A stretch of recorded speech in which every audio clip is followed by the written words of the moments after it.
Video उठेला है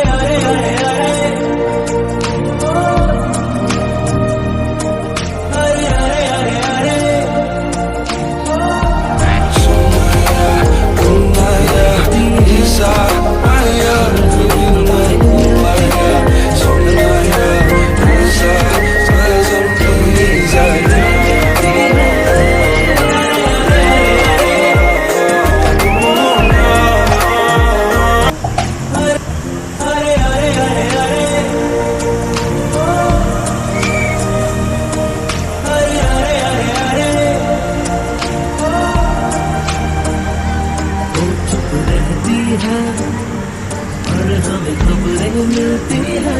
तब क्या होता है जब ये नजरें मिलती है।